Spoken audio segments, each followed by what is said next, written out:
The rain on Lyra never stopped.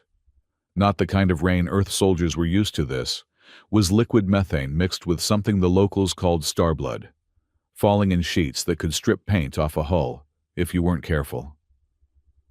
Jack Mercer sat in the corner booth of the Broken Moon Tavern, watching the crimson droplets streak down the reinforced windows, each one glowing faintly before hitting the ground and evaporating into toxic mist. 20 years since the interplanetary war ended, and Jack still couldn't shake the habit of sitting with his back to the wall. Exits mapped, hands never more than 6 inches from the plasma pistol hidden under his worn leather coat. The coat itself was a relic from better days Earth Defense Force, 3rd Battalion, the Screaming Eagle's patch long since torn away, leaving only a darker rectangle where honor used to live. The tavern was exactly what you'd expect from a border world caught between light and shadow. Half the planet bathed in eternal twilight, the other half scorched by twin suns that never set. The Terminators, those brave or stupid enough to live on the dividing line, had built settlements like this one. Ramshackle collections of prefab buildings and salvaged warship parts where humans rubbed shoulders with a dozen alien species, all trying to forget something or find something or lose themselves entirely. Jack nursed his whiskey, real Earth whiskey, not the synthetic stuff, and tried not to think about Mars, about the things he'd done there, the faces that visited him every night when he closed his eyes, the metal they'd tried to give him afterward, as if a piece of metal could somehow balance the scales. That's when she walked in. The temperature in the room seemed to drop 10 degrees. Conversations died mid-sentence. Even the Krellian bouncer, 8 feet of armored muscle and bad attitude, took an unconscious step backward. She moved like liquid shadow, her long coat billowing despite the absence of any wind. Pale skin that seemed to glow from within. Hair so black it looked like a tear in reality itself.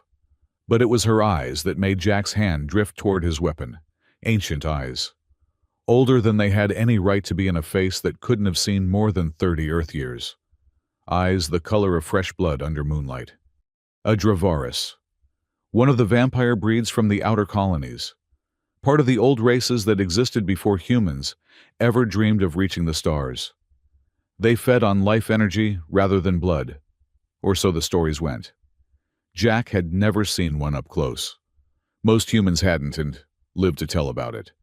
She scanned the room with those impossible eyes, dismissing each patron in turn until they landed on Jack. A smile played at the corner of her mouth, revealing just the hint of fangs that were definitely not for show. Jack didn't move, didn't breathe. In his experience, predators were attracted to movement.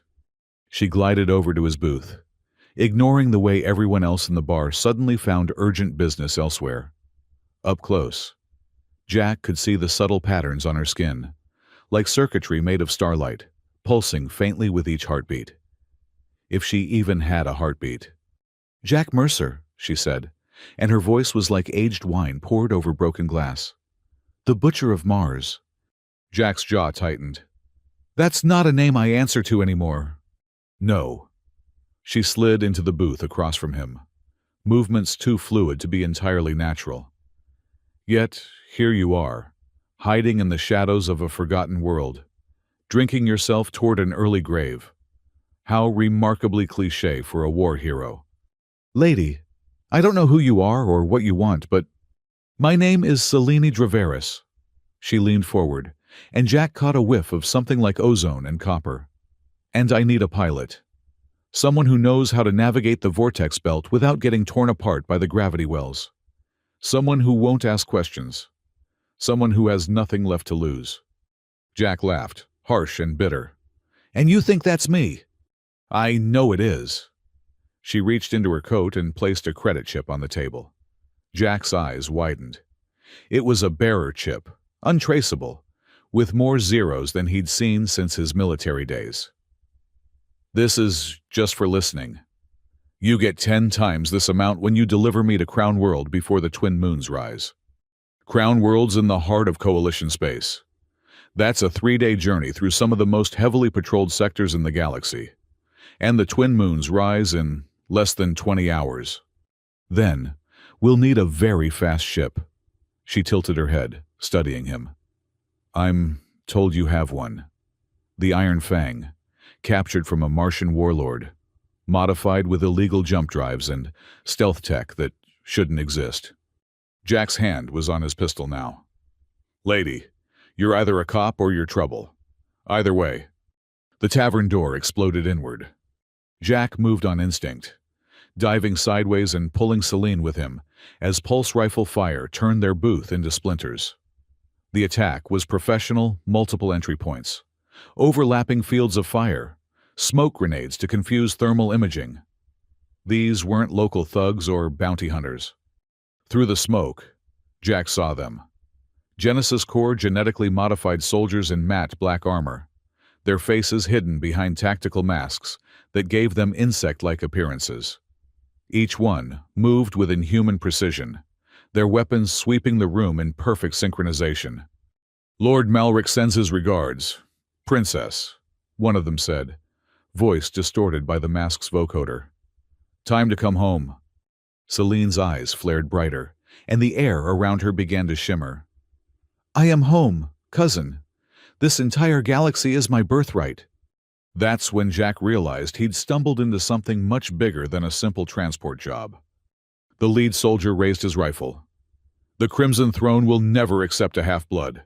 Surrender now, and Lord Malric promises a quick death. Generous of him, Celine said dryly. Then, to Jack, I assume that offer for transport is still open. Jack looked at the soldiers, at the death waiting in their weapons, at the strange woman who might be his ticket to redemption or his path to hell. In the end, the choice was easy. He'd been dead inside since Mars anyway. My ship's in Bay 12, he said, pulling his pistol. Hope you can run in those fancy boots. What happened next would be debated in a dozen witness testimonies, none of which quite agreed on the details. Jack would swear Celine moved faster than physics should allow, her coat becoming wings of shadow that deflected pulse fire. The soldiers would claim she walked through their shots like they were rain. What everyone agreed on was that Jack Mercer, washed-up veteran and full-time drunk, put 3 Genesis Core soldiers down with 3 shots while diving backward through a window. They also agreed that Celine Draveris grabbed him mid-fall and somehow landed them both safely in the alley below, though the drop should have shattered every bone in their bodies. Impressive, she said, not even breathing hard. The stories about you weren't exaggerated. Save the compliments for when we're not being shot at. Jack was already moving, muscle memory from 100 combat drops taking over. The spaceport was 6 blocks away, through territory that would be swarming with Malric's forces within minutes. They ran through the rain of starblood, Jack leading them through maintenance tunnels and service corridors he'd mapped during his first week on Lyra Old Habits Die Hard.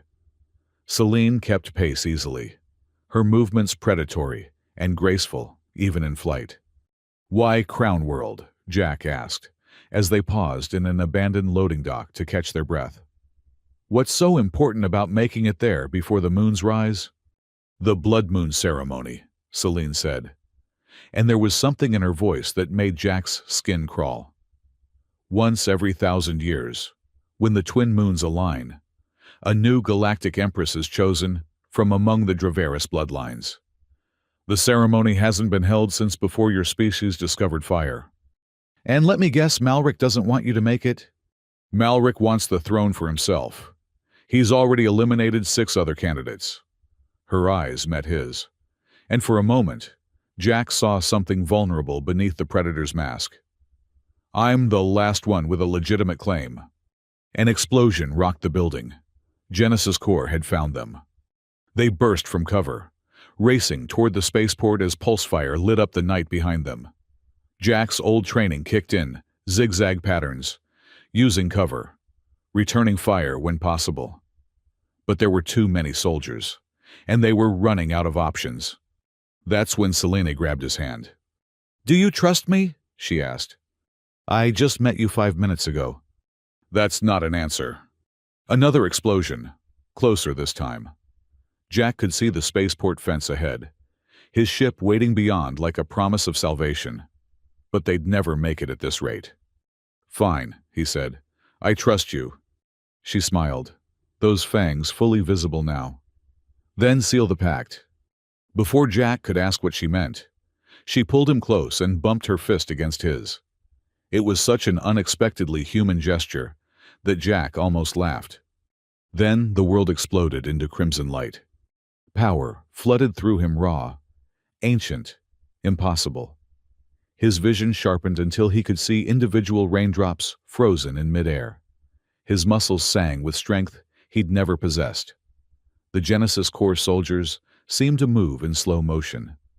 "What did you—" "Questions later," Celine said, and her voice echoed with harmonics that hadn't been there before. "Run now."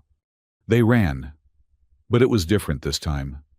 Jack felt like he was flying, his feet barely touching the ground. They cleared the fence in a single leap that should have been impossible. Pulse fire followed them, but it seemed sluggish, easy to avoid. The Iron Fang sat in Bay 12, exactly as Jack had left her. She wasn't pretty, a converted military corvette with too many modifications and not enough paint, but she was fast and tough and had gotten him out of more trouble than he could count. "Nix, fire up the engines!" Jack shouted as they ran up the boarding ramp. "Welcome back, Captain," the ship's AI responded, her synthesized voice carrying its usual note of sarcasm. "I see you've brought trouble with you. Again. Just fly the damn ship." Jack threw himself into the pilot's seat. Hands dancing over controls, he could operate in his sleep. The Iron Fang roared to life, her illegal military-grade engines shaking the entire bay. Through the viewport, he could see Genesis Corps soldiers setting up heavy weapons. "Might want to hurry," Celine said, strapping herself into the co-pilot seat. "Malric's flagship is probably already in orbit." One crisis at a time. Jack grabbed the control stick and punched the throttle. The Iron Fang erupted from the bay, like a bullet from a gun. Pulse fire and missiles chasing them into the storm. Jack rolled the ship hard left, diving between buildings as ground-to-air fire lit up the sky. His enhanced reflexes made everything easier. He could see firing solutions before the enemy weapons locked on, could thread passages that should have been impossible. "Impressive flying," Nix commented. "Your neural patterns are reading 30% above baseline. Care to explain?" "Not now, Nix." They broke atmosphere in a spiral climb that pushed the G-force compensators to their limits. Jack's enhanced body handled it easily, though he noticed Celine wasn't even straining. Space opened up before them, infinite and cold, dotted with the lights of 1,000 ships going about their business, unaware that a princess was fleeing for her life below. "Hyperspace coordinates for Crown World locked in," Nix announced. "However, I'm detecting 3 coalition cruisers on an intercept course. They're broadcasting demands for surrender." Jack checked the scanner. The ships were already moving to box them in. Standard coalition tactics, he'd used them himself once upon a time. "How long until we can jump?" 43 seconds for the drives to charge." "And how long until they're in weapons range?" 38 seconds. Celine unbuckled her harness and stood. "Keep flying. I'll handle this." "Handle what? Those are military cruisers, they'll—" She placed a hand on his shoulder, and he felt that strange power pulse through him again. "Remember, Jack Mercer, you sealed the pact. We're bound now, you and I, until the ceremony is complete or we're both dead." "What pact? What are you talking about?" But she was already gone, moving toward the ship's upper gunner position. Jack wanted to follow, to demand answers, but the coalition ships were already opening fire. He threw the Iron Fang into a desperate evasive pattern, the ship's hull groaning under the stress. Warning lights flashed across his console. Shields down to 60%, 50, 40. "Jump drives charged," Nix announced. "Celine, get back here, we're jumping." Through the gunner's camera feed, he saw her standing at the controls, her hands glowing with that same crimson light. She looked directly at the camera and smiled. "Not yet," she said. "They need to learn that hunting a Dravaris comes with a price." The Iron Fang's weapon systems, basic defensive lasers that Jack had never bothered upgrading, suddenly flared to life with power they shouldn't possess. Crimson beams lanced out, not at the Coalition ships, but at the space between them. Reality seemed to ripple, and then the very fabric of space tore open. A gravitational anomaly, impossible and violent, appeared directly in the path of the lead cruiser. The ship tried to change course, but gravity doesn't negotiate. It was pulled in, crushed, and scattered across space in the span of 3 seconds. The other 2 cruisers immediately broke off their attack, emergency jumping to minimum safe distance. Celine returned to the cockpit, looking slightly paler but otherwise unaffected. "Now we can jump." Jack stared at her. "What are you—" "I told you. I'm Celine Dravaris, last of the pure bloodline, heir to the Crimson Throne." She settled back into her seat. "And, thanks to that fist bump you so casually accepted, you're now my blood-bonded guardian until the ceremony is complete." "You're what?" "You really should ask what agreements you're entering into before you enter them." She closed those impossible eyes. "But don't worry. If we survive the next 20 hours, you'll be free to go back to your self-destructive drinking." "Probably." Jack wanted to argue, to demand she explain everything, but Coalition reinforcements were already appearing on the scanner. He grabbed the jump controls and pulled, sending the Iron Fang hurtling into hyperspace. As the stars stretched into lines around them, Jack couldn't shake the feeling that his life had just become infinitely more complicated. The power still thrummed through his veins, alien and intoxicating.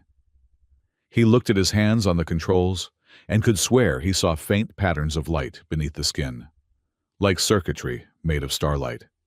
"Nix," he said quietly. "Run a full medical scan on me." "Already did. Captain, your DNA is showing some interesting modifications. Temporary, from what I can tell, but significant.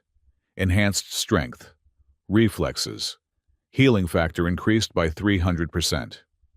There are also some markers I don't recognize, something very old, predating most recorded genetic patterns." "How temporary?" "Unknown. But Captain—" Nix paused, which she never did, unless the news was particularly bad. "The modifications are tied to the subject in the co-pilot seat. If she dies, the feedback could kill you. If you die, same result for her. You're quantum entangled at the genetic level." Jack looked at Celine, who had apparently fallen asleep despite everything that had just happened. In sleep, she looked almost human, almost vulnerable, almost— "What have I gotten myself into?" he muttered. "Based on current evidence," Nix replied. "A succession war for control of the galaxy, with you as an unwitting pawn who's now genetically bound to one of the players. Also, we're being tracked by at least 16 different ships.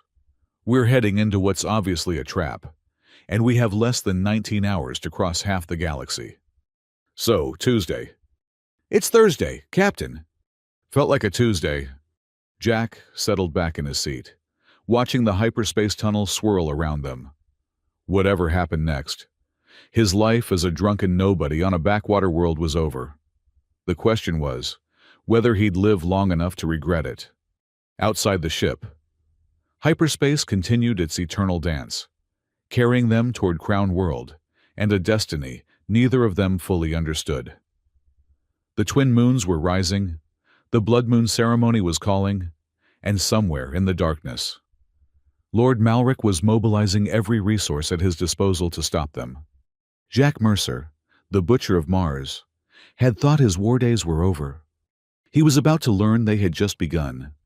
The hyperspace tunnel collapsed around them like a dying star, spitting the Iron Fang back into normal space with enough force to rattle every bolt in her hull. Jack's enhanced reflexes kicked in immediately as proximity alarms screamed. They'd emerged directly in the middle of an asteroid field. Not just any asteroid field, but the vortex belt. A graveyard of ships from the old war, their twisted metal corpses floating between chunks of planets that had been torn apart by experimental weapons nobody talked about anymore. Nix, I thought you said you had the coordinates locked in. I did, Captain. Someone has moved the navigation beacons. We're approximately 800,000 kilometers off course, directly in the path of... Oh, that's not good. Jack didn't need to ask. He could see it on the scanner, a massive debris field heading their way. The remnants of what looked like a capital ship, spinning end over end with enough momentum to turn the Iron Fang into scrap metal. Hold on, he growled, grabbing the manual controls. The ship rolled hard to starboard, main engines firing at full burn. Jack felt the enhanced strength in his arms as he fought against the G-forces, keeping the ship steady as they threaded between spinning chunks of armor plating and twisted beam weapons. A piece of debris the size of a ground car scraped along their starboard hull, leaving a streak of sparks.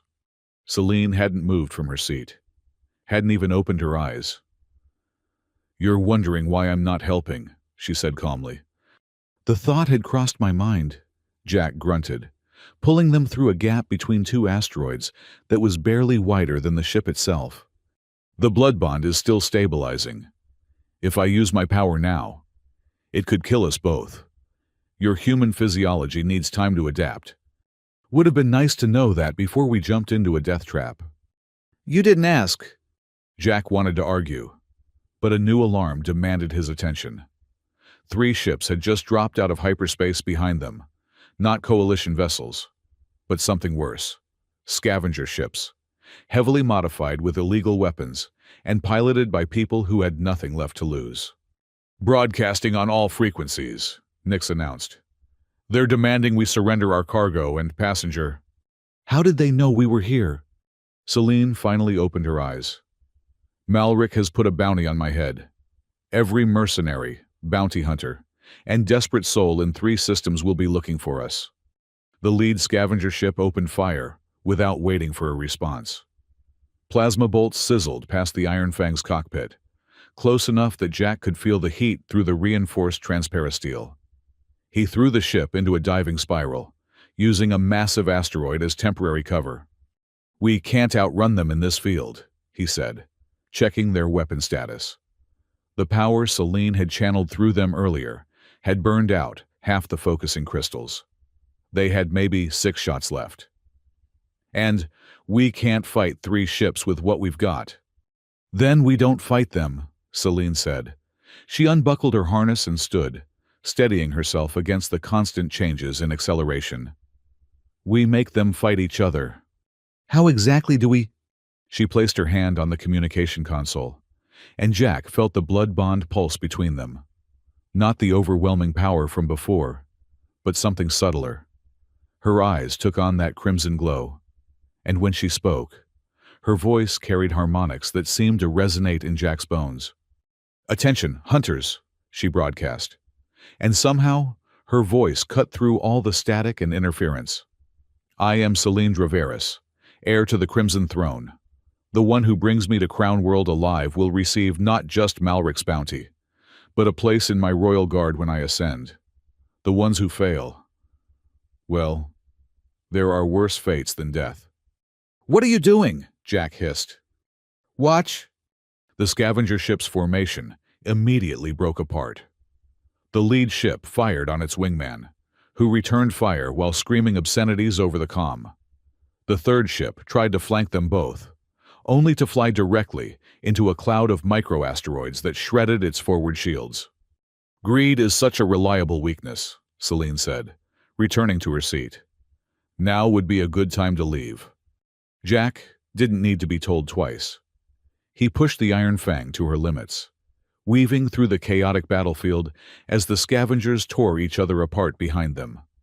One ship exploded, its death bloom briefly lighting up the darkness. The other 2 were too busy trying to kill each other to pursue. They cleared the worst of the vortex belt 20 minutes later, emerging into the relatively clear space of the Meridian Corridor. Jack finally allowed himself to breathe, though his hands were still shaking from the adrenaline, or maybe from whatever the blood bond was doing to his nervous system. "We need to stop for repairs," he said, checking the damage reports. "That debris did more damage than I thought.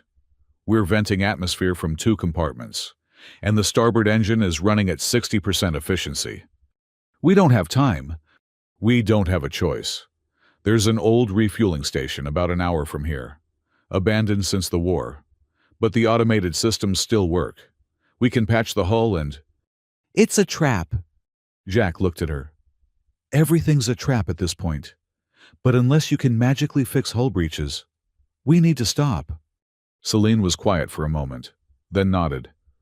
1 hour, no more. The station appeared on their screens 40 minutes later, a massive structure that looked like a metal spider clutching an asteroid. It had been a military waypoint once, designed to refuel and repair entire fleets. Now it was a ghost, its docking bays empty, its lights flickering in random patterns that suggested failing power systems. "I'm not detecting any life signs," Nix reported. "But there's significant electromagnetic interference. Could be masking signatures, or could just be old equipment failing," Jack said. But he kept his hand near his weapon as he guided them into one of the smaller docking bays. The bay doors closed behind them with a grinding sound that made Jack's teeth ache. Artificial gravity kicked in, and suddenly, the Iron Fang's damage became much more apparent. Scorch's marks ran the length of her hull, and there was a hole in the starboard side big enough to put his fist through. "Wait here," Jack said, grabbing a repair kit and his plasma pistol. "I'll patch the hull and—" "We go together," Celine interrupted. "The bond doesn't work well with distance. More than 50 meters and we'll both start experiencing complications." "Define complications." "Intense pain, hallucinations, possible cardiac arrest." "You really should have mentioned all these side effects before the magical fist bump." "Would it have changed anything?" Jack thought about it. The Genesis core had been seconds away from killing them both. Probably not. They left the ship together, Jack carrying the repair equipment, while Celine seemed to glide alongside him, her eyes constantly scanning the shadows. The station's air was stale but breathable, with an underlying smell of rust and old oil. Their footsteps echoed in the vast emptiness. "This place feels wrong," Celine said quietly. "It's been abandoned for 15 years. Everything feels wrong after that long."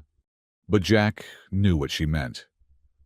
There was something about the station that made his skin crawl, a feeling of being watched that he couldn't shake. The enhanced senses from the blood bond made it worse. He could hear things moving in the walls, distant sounds that might have been machinery or might have been something else. They found a repair station with functional hull sealant dispensers. Jack got to work on the breach, while Celine stood guard, her stance reminding him of a coiled spring. The sealant hissed as it filled the hole, expanding and hardening into something stronger than the original hull metal. "Tell me about the Blood Moon ceremony," Jack said, partly to break the oppressive silence and partly because he figured he should know what he was risking his life for.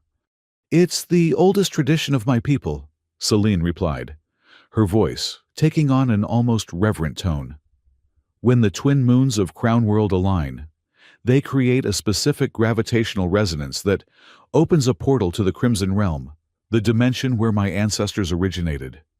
The heir who enters the portal and survives the trials within becomes the new Empress, bonded to the collective consciousness of all Dravaris who came before.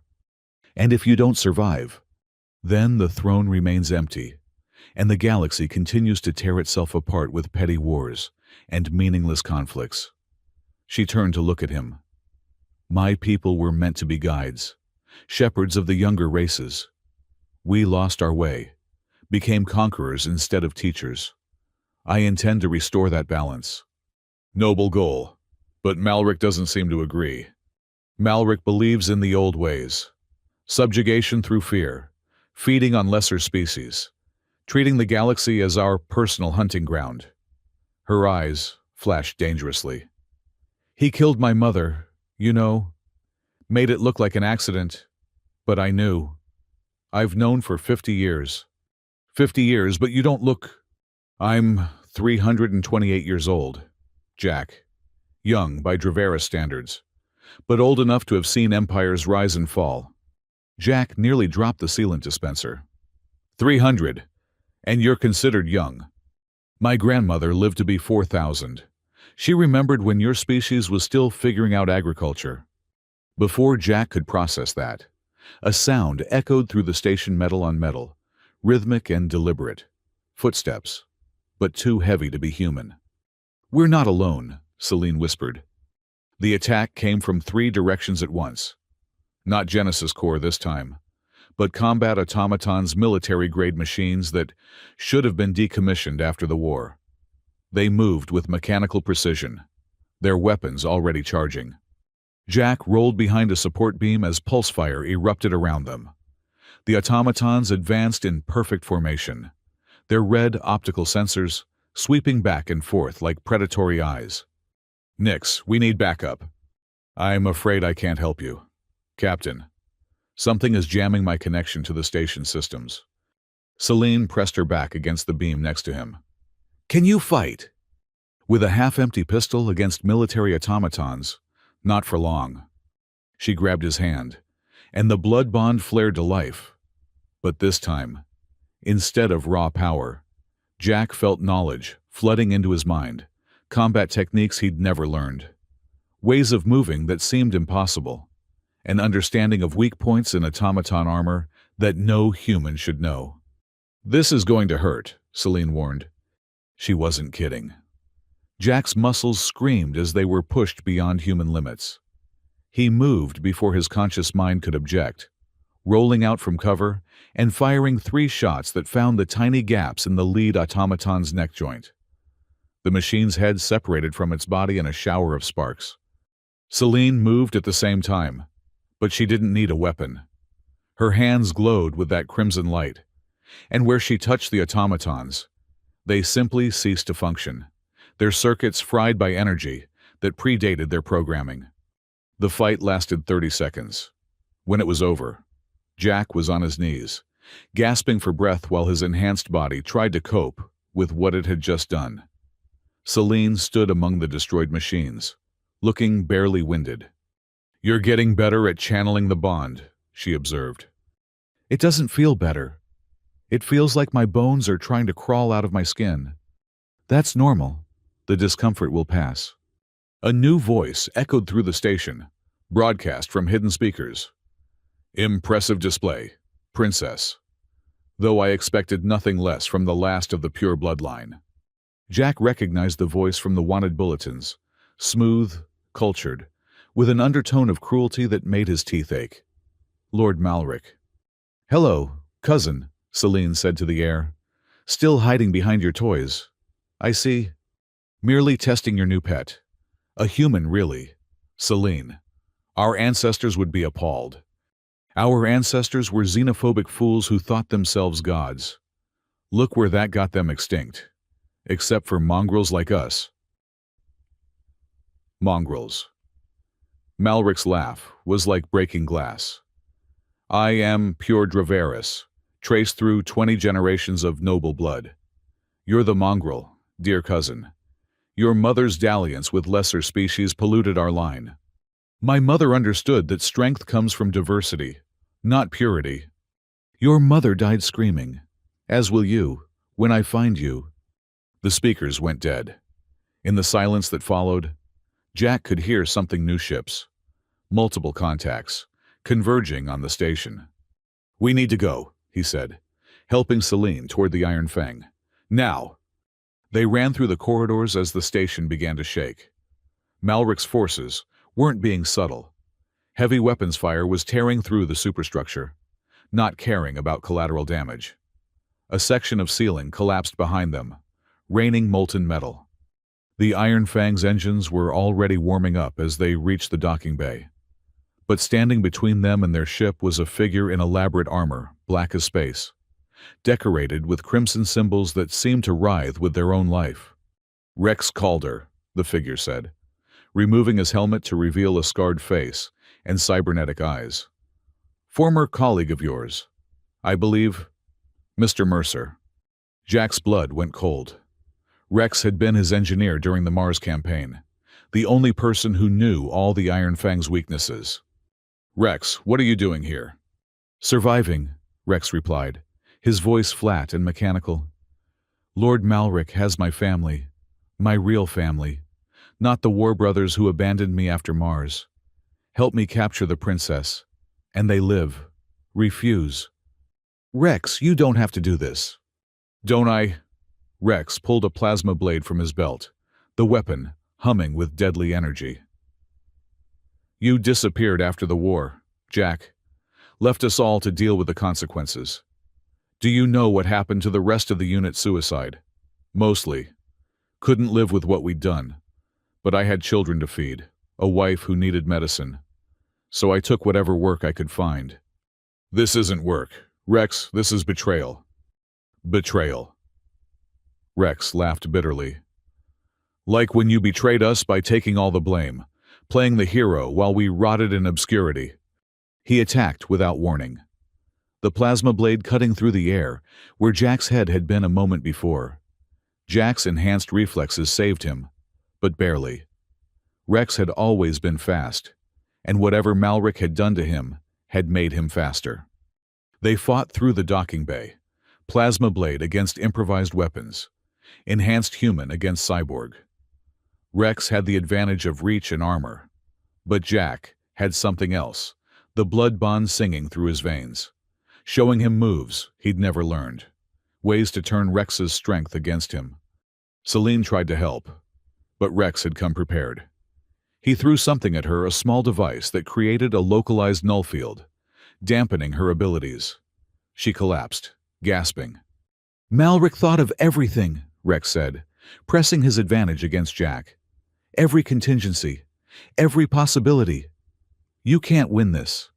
"Maybe not," Jack admitted, dodging another strike that would have bisected him. "But I don't have to win. I just have to survive." He grabbed a handful of industrial lubricant from a broken dispenser and threw it in Rex's cybernetic eyes. The engineer cursed, stumbling backward, and Jack didn't hesitate. He tackled Rex, both of them crashing into a control panel that exploded in sparks. When the smoke cleared, Rex was down, his armor smoking, his cybernetics flickering. "My family," he whispered, real tears mixing with hydraulic fluid from his damaged eyes. "He'll kill them." "No," Celine said, having recovered from the null field. She knelt beside Rex, placing a hand on his forehead. "Lord Malric killed them 3 months ago. I'm sorry, Rex. He's been using their memory to control you." Jack watched his old friend's face crumble. "No, he promised. He swore." "He lied," Celine said gently. "It's what he does." Rex looked at Jack, and for a moment, he was the man Jack remembered from Mars, brilliant, funny, loyal to a fault. "The Iron Fang," he whispered. "I installed something, a tracker, port engine housing. He knows everywhere you go." Then, his cybernetics failed completely, and Rex Calder, the genius engineer who had helped design half the weapons used in the interplanetary war, died in a run-down docking bay on an abandoned station. Jack didn't have time to mourn. The station was coming apart around them. He pulled the tracker from the Iron Fang's engine and crushed it, then helped Celine aboard. They launched just as the docking bay doors exploded inward, Malric's fighters pouring through. The Iron Fang shot into space, immediately taking fire from 6 different directions. Jack threw them into a wild spin, using the station's exploding superstructure as cover. A fighter got too close and learned why the Iron Fang had survived so many battles. Her point defense systems, upgraded by Rex himself, turned the fighter into expanding gas. "Jump coordinates locked in," Nix announced. "But Captain, we're redlining on almost every system. Another jump might tear us apart." "Better than being torn apart by Malric's fleet," Jack replied. watching as a battlecruiser dropped out of hyperspace directly ahead of them. "Jack," Celine said quietly, "I need you to trust me. We've established that I'm apparently very trusting. The blood bond, I can push more power through it. But it will change you. Temporarily, but significantly. You'll be more Dravaris than human for a few minutes. And that means You'll be able to interface directly with the ship, fly it like it's part of your body. But the strain might kill you when it wears off." Jack looked at the tactical display. They were surrounded, outgunned, and out of options. In 3 hours, the twin moons would rise, and Celine's chance to change the galaxy would be gone. "Do it," he said. She placed both hands on his shoulders, and the world exploded into crimson fire. Jack screamed as his consciousness expanded, merging with the Iron Fang's systems. He could feel every circuit, every bolt, every molecule of fuel in the tanks. The ship wasn't just responding to his commands, it was him, an extension of his will. He moved through space like liquid lightning, dancing between pulse beams and missiles with impossible grace. When fighters got close, he didn't fire weapons, he reached out with the ship itself. Using gravitational fields he shouldn't have been able to generate to crush them like insects. The battlecruiser fired its main gun, a weapon designed to crack moons. Jack caught the beam on the Iron Fang's shields, but instead of trying to deflect it, he absorbed it, channeling the energy through systems that Rex had installed but never fully understood. The Iron Fang glowed like a star, then released all that power in a focused burst that cut the battlecruiser in half. Then the jump drive engaged, and they fell into hyperspace, leaving Malric's fleet behind. Jack collapsed in the pilot's seat, his vision fading as the bond's power receded. He could taste copper in his mouth, feel his heart stuttering in his chest. Celine caught him as he fell, her hands glowing as she tried to stabilize his failing systems. "Stay with me," she whispered, and for the first time since he'd met her, she sounded afraid. "We're almost there. Crown World is just ahead. Stay with me, Jack." Through fading vision, Jack saw something impossible. Celine was crying, actual tears of starlight that fell from her ancient eyes. "Not very vampire-like," he managed to say. "Shut up and don't die," she replied. "That's an order from your future Empress." "Yes, ma'am," Jack whispered, and let the darkness take him. When he woke, they were approaching Crown World, and the twin moons were beginning their ascent. The blood moon ceremony was about to begin, and Jack had a feeling their real troubles were just starting.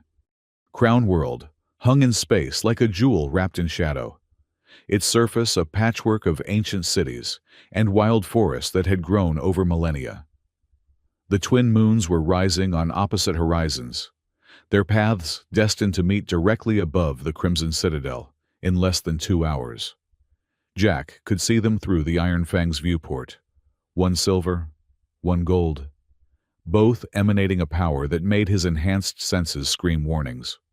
"Landing permission denied," Nyx announced, her voice carrying a note of concern that Jack had rarely heard from the AI. "Crown World's defense grid is active. We're being painted by approximately 300 targeting systems. They know we're coming," Celine said, her face pale but determined. She hadn't left Jack's side since he'd collapsed, and he could still feel the echo of her fear through their bond. "Malric has allies in the Old Guard. They'll try to stop us from reaching the Citadel." Jack studied the tactical display, his mind still fuzzy from the strain of channeling so much power. The planet was surrounded by defense platforms, each one bristling with weapons that could vaporize the Iron Fang in seconds. But there was something else, something the standard sensors weren't picking up.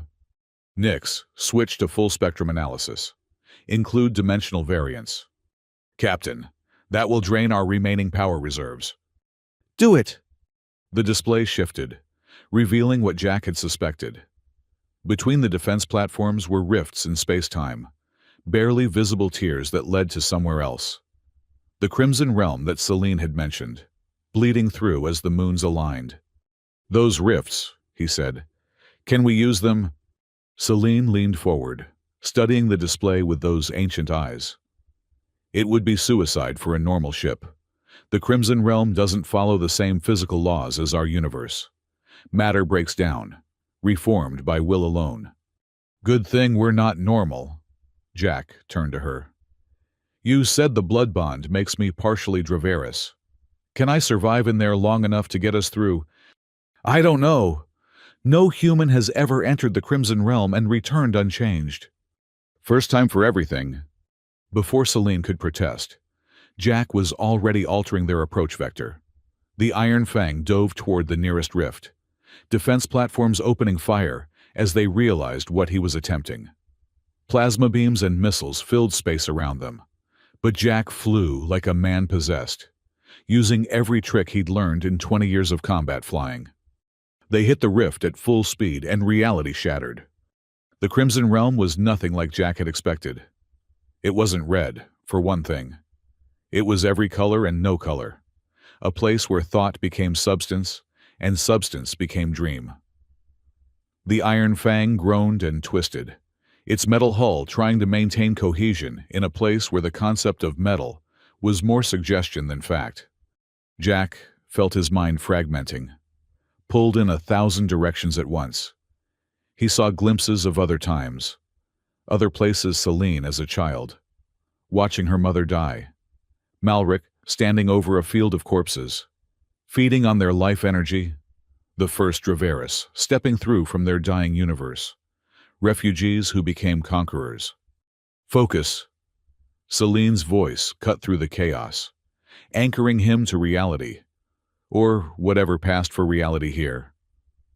Think of the ship as an extension of yourself. Will it to exist? Jack gritted his teeth and did exactly that. He imagined the Iron Fang not as a collection of metal and circuits, but as part of his own body, protected by his will to survive. The ship solidified around them, pushing through the Crimson Realm like a bullet through water. They emerged on the other side of the planet, inside the defense grid, trailing wisps of unreality that made the air shimmer. The Crimson Citadel rose before them, a structure that defied geometry stairs that went up and down simultaneously, towers that existed in multiple dimensions at once, all centered around a courtyard where thousands had gathered.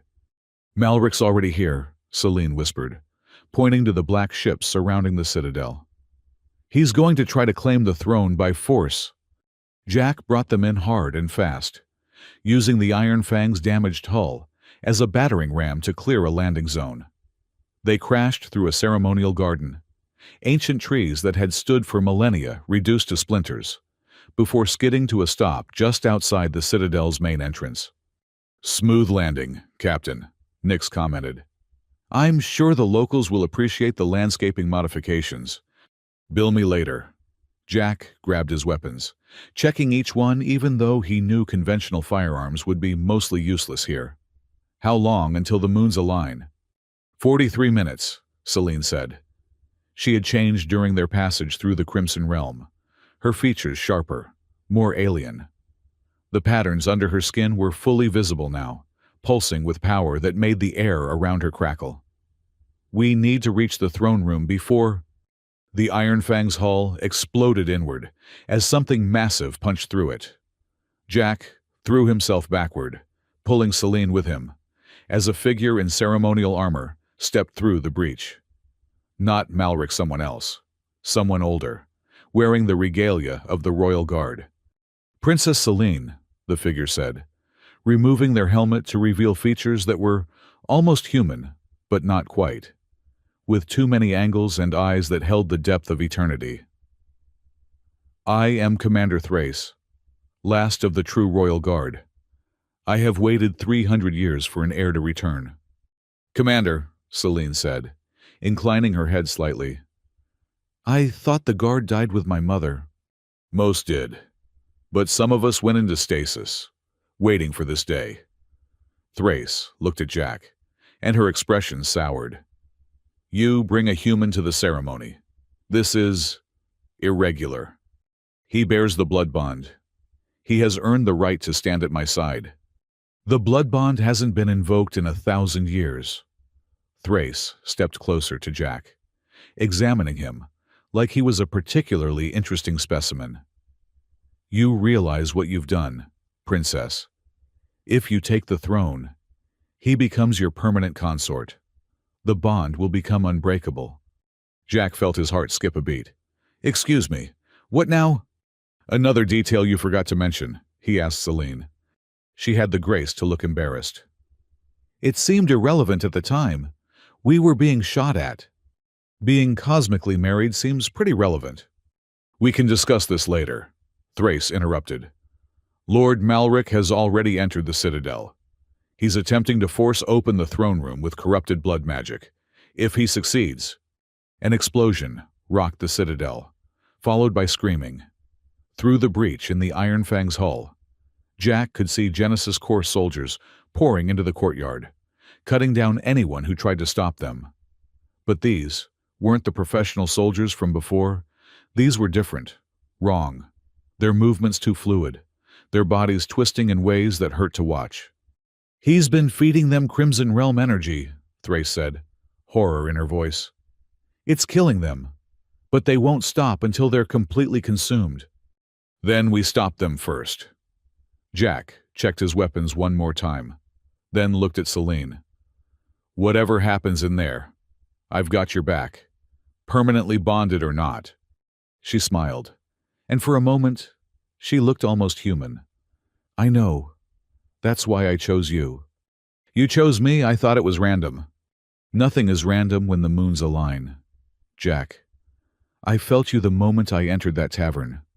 A warrior with a broken soul, looking for redemption. Someone who would protect me, not for glory or power, but because it was right. Before Jack could respond, she kissed him. Not a human kiss, something deeper, more profound.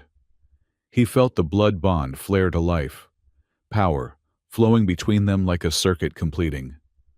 When she pulled away, Jack's vision had sharpened. His weapons felt lighter, and he could sense every hostile presence in a 100-meter radius. Now we fight, Celine said. They moved through the Citadel like a force of nature. Jack had thought he'd experienced combat before, but this was different. With the bond fully active and Celine no longer holding back, they were synchronized on a level that went beyond training or instinct. He would think about shooting, and she would already be moving to give him a clear line of fire. She would gesture, and he would know exactly where to throw a grenade to maximize the effect of her follow-up attack. The corrupted Genesis Corps soldiers were nightmares made flesh, their bodies constantly shifting and regenerating. But they were also unstable, and Jack quickly learned that hitting them with concentrated plasma fire caused them to implode, taking out everything nearby. They fought their way up the grand staircase, Thrace and a handful of other awakened guards joining them. The Citadel itself seemed to be fighting back against the invasion walls shifted to block Malric's forces. Floors opened to swallow corrupted soldiers. Ancient defense systems activated after centuries of dormancy.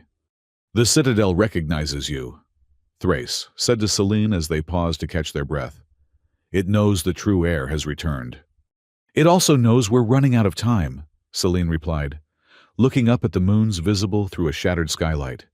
They were almost directly overhead, their light beginning to merge. 20 minutes at most.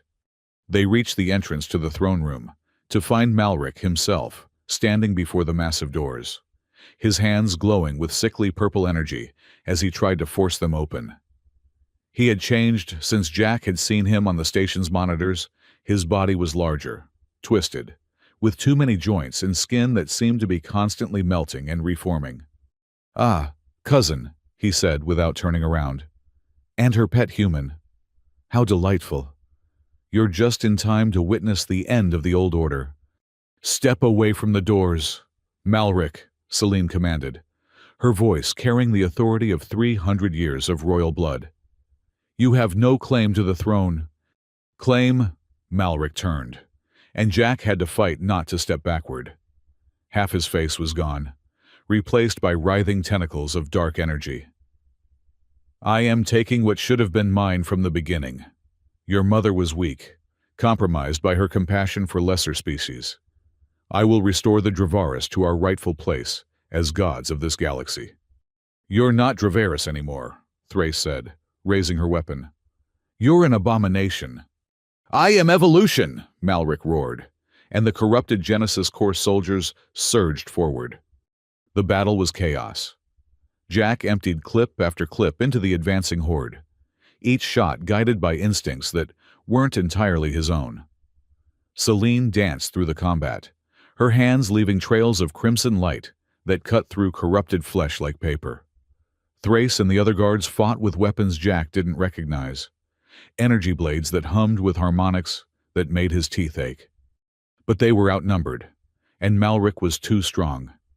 He grabbed one of the guards, draining their life force in seconds, leaving nothing but a husk that crumbled to dust. His corrupted soldiers kept coming, crawling forward even when blown in half, their bodies refusing to die. "We can't win like this," Jack shouted, putting his last plasma clip into a soldier that had lost everything below its ribcage, but was still trying to bite him. Celine looked at the doors to the throne room, then at Jack. "There's another way, but it's dangerous. More dangerous than this. I can channel the blood bond backwards. Use your humanity as an anchor to pull Malric into phase with normal reality. It would make him vulnerable, but it might kill me. It will definitely hurt." Jack looked at the advancing horde, at Malric laughing as he drained another guard, at the moons overhead nearly touching. "Do it!" Celine grabbed his hands, and the world exploded into pain. Jack felt his humanity being weaponized, turned into a blade that cut through the corruption Malric had wrapped himself in. Every memory of Earth, every human emotion, every moment of his ordinary life. Before all this madness, it all became ammunition in a war fought on a level beyond the physical. Malric screamed as normality reasserted itself around him, his corrupted form unable to maintain cohesion when forced to obey the laws of physics. His extra limbs withered. His tentacles became flesh that could be cut. His invulnerability cracked like cheap armor. "Now!" Celine shouted. Jack didn't hesitate. He grabbed Thrace's fallen energy blade and drove it through Malric's chest. The weapon, guided by 300 years of Celine's memories, showing him exactly where a Dravaris was most vulnerable. Malric looked down at the blade, then at Jack, his expression one of genuine surprise. "A human," he whispered. "Killed by a human. How pedestrian." He collapsed, his body already beginning to dissolve as the corrupted energy consumed itself.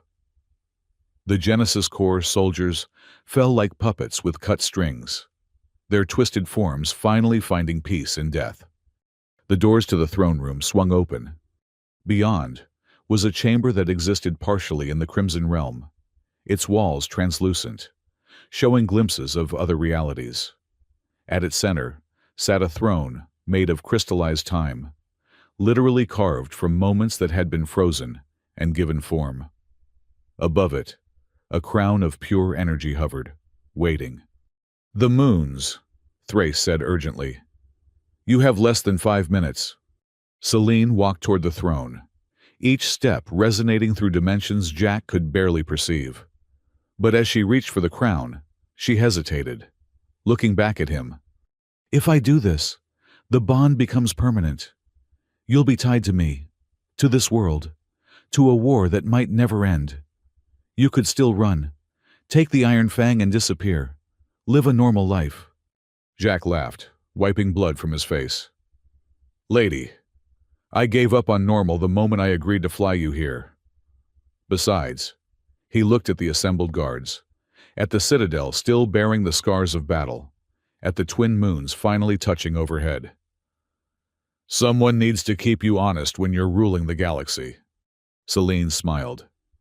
Really smiled, and for the first time since he'd met her, she looked genuinely happy. She took the crown. The ceremony was nothing like Jack expected. Instead of pomp and circumstance, reality simply shifted. One moment Celine was reaching for the crown. The next, it was on her head. And she was different. Not physically, she still looked like herself, but there was a weight to her presence now. A gravity that bent space around her. Knowledge flooded through the blood bond. Jack saw the history of the Dravaris, their flight from a dying universe, their struggles to survive, their rise to power, their corruption, and now, potentially, their redemption. He saw possible futures spreading out like a vast web, some bright, some dark, all balanced on the edge of the decisions they would make in the coming days. "My Empress," Thrace said, dropping to one knee. The other guards followed suit. Celine walked back to Jack, the crown pulsing with light that matched the patterns under her skin. "There's one more thing," she said. "The bond needs to be sealed before witnesses, or it remains incomplete." "What kind of sealing are we talking about?" She held out her fist, a smile playing at her lips. "What else?" Jack laughed. Really laughed. For the first time since Mars. He bumped his fist against hers, and the bond exploded through him one final time. But this time, there was no pain. Just a sense of completion, of finding something he hadn't realized he'd been looking for. The assembled guards erupted in celebration, the sound echoing through the citadel and across Crown World. The twin moons began to separate, their work done, but their light continued to shine on the new Empress and her unlikely consort. "So," Jack said, looking at the crown, the cheering guards, the general insanity of his new life. "What happens now?" Now, Celine took his hand, and he felt the strength of their bond, permanent and unbreakable. "Now we fix the galaxy, one system at a time, starting with ending the conflicts Malric's death will cause. His followers won't accept my rule easily. Politics and warfare, my favorite combination." "You did say you were looking for redemption," Celine reminded him. "What better way than helping bring peace to a galaxy that's forgotten what it looks like?" Jack thought about it. He'd come to that tavern on Lyra, looking for a way to forget his past. Instead, he'd found a future he never could have imagined. A vampire alien Empress, a blood bond that made him more than human, and a chance to actually make a difference on a galactic scale.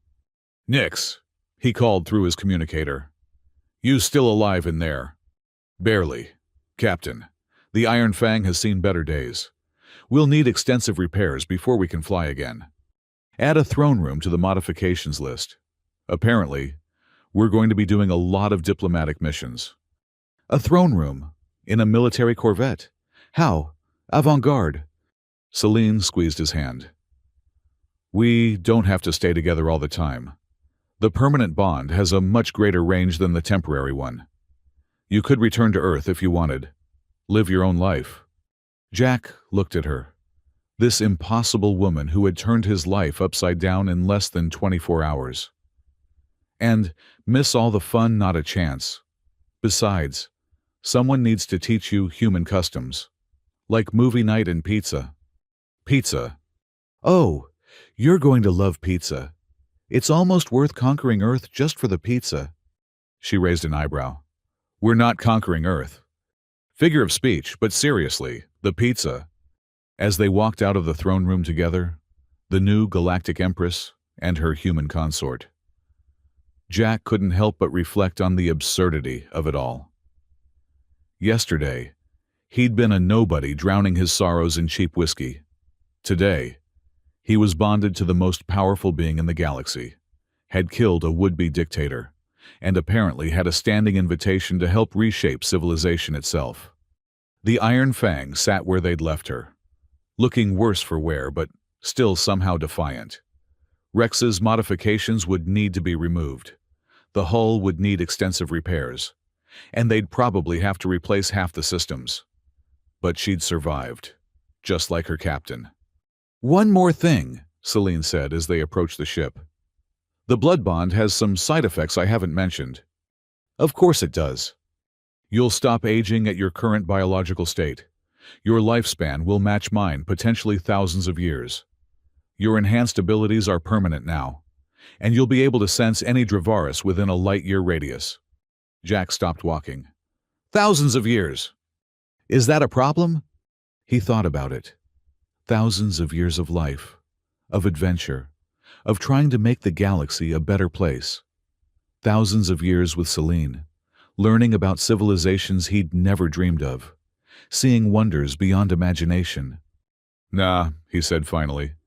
"Just means I'll need more whiskey." Celine laughed, a sound like distant stars singing. And together, they boarded the Iron Fang to begin their new life among the stars. The first assassination attempt came 3 days after the coronation. Jack was in the Iron Fang's engine room, elbow deep in burnt-out power couplings, when his enhanced senses screamed a warning. He rolled sideways, just as a monomolecular blade sliced through the air where his head had been, cutting through a support beam like it was made of paper. The assassin was good, no heat signature, no breath. Some kind of synthetic wrapped in adaptive camouflage that flickered between visible and not. But Jack had been enhanced by the blood bond. And more importantly, he'd been paranoid long before he'd met Celine. He grabbed a plasma torch and triggered it at maximum intensity, sweeping it in a wide arc. The assassin's camouflage shorted out, revealing a figure in form-fitting armor covered in kill markings. Each mark represented a confirmed assassination of someone important. There were a lot of marks. "Nothing personal," the assassin said, voice modulated to be neither male nor female. "But the consortium can't have a Dravaris Empress actually succeeding in bringing peace. Bad for business. The arms dealers." Jack dodged another strike, using the confined space to his advantage. The assassin was faster, but Jack knew every inch of his ship. Figured they'd object eventually. War is profitable. Peace is not. The assassin pulled a second blade. "You could have lived a long life as her pet. Shame you had to actually try to make a difference." The fight was brutal and quick. The assassin had training and technology. But Jack had survived Mars, survived Malric, and now had reflexes that operated beyond human limitations. When the assassin lunged for a killing blow, Jack twisted inside their reach, grabbed their helmet, and channeled just a touch of the Crimson Realm energy that still lingered in his cells. The helmet cracked, revealing a scarred face with cybernetic implants, where eyes should have been. The assassin gasped, stumbling backward. "Impossible. You're human. Humans can't—" "I'm not exactly human anymore." Jack picked up the dropped monomolecular blade, testing its weight. "Now, you're going to tell me who sent you, how many more are coming, and where I can find them. Or we find out what else I can do that humans supposedly can't." 20 minutes later, Jack walked into the throne room of the Crimson Citadel, still carrying the blade. Celine was in session with the Council of Worlds, representatives from 40 different systems, all arguing about trade routes and military deployments. They fell silent when they saw the blood on his jacket. "Consortium assassin," Jack said simply, setting the blade on a side table. "They'll be sending more." The representatives erupted in nervous chatter. The consortium controlled half the galaxy's weapons trade. If they were moving against the new Empress already, it meant they saw her as a real threat to the status quo. Celine raised a hand, and silence fell. "Thank you, council members. We'll resume tomorrow." They filed out, some shooting nervous glances at Jack, others whispering among themselves. When they were alone, Celine stepped down from the throne, her regal composure melting into concern. "You're hurt," she said, touching a cut on his cheek that he hadn't even noticed. "Had worse. But we have a problem. The assassin was just the first wave. The consortium has deployed something called the Silence Protocol. 12 elite killers, each one specialized in taking down specific types of targets. And one of them specializes in Dravaris. 3 of them, actually." Jack pulled out a datapad he'd taken from the assassin. "They've been planning this since before Malric died. They were hoping he'd destabilize things enough that they could move in and establish a puppet government. When you took the throne instead, I became the primary target. Celine studied the data, her expression darkening. These aren't just assassins. They're artists of death. The ghost of Kepler took out an entire royal family without anyone seeing them. Deadlock has never missed a target in 40 years. Then, we take the fight to them. Jack looked at the tactical data. The consortium has a mobile headquarters, a dreadnought called the Profit Margin. Subtle name. It's currently in the neutral zone, technically outside anyone's jurisdiction. You want to attack the consortium directly. That would be seen as an act of war. We're already at war. They just haven't announced it yet. Jack pulled up a star chart. But if we move fast, hit them before they expect it, we can end this before it really begins. Celine was quiet for a moment, and Jack could feel her thinking through the blood bond, weighing options and calculating probabilities with a mind that had 3 centuries of experience. Commander Thrace won't approve, she finally said. She believes in traditional warfare, formal declarations, rules of engagement. Thrace is thinking like a soldier from a more civilized time. The consortium doesn't play by those rules. No, Celine agreed. They don't. She looked at him, and there was something dangerous in her eyes. How do we do this? Jack grinned. Remember Rex before he died. He told me about the tracker in the Iron Fang. But he also told me something else. When he was delirious from the damage, he'd installed more than just a tracker. He'd installed a back door into the consortium's network. He was planning to steal from them, fund his family's escape. Can you access it? Already did. That's how I know about the profit margin's location. But here's the interesting part. They're having a board meeting in 6 hours. All 12 members of the consortium's ruling council, plus their security chiefs, their best assassins, everyone who matters. They're planning to divide up the galaxy after you're dead.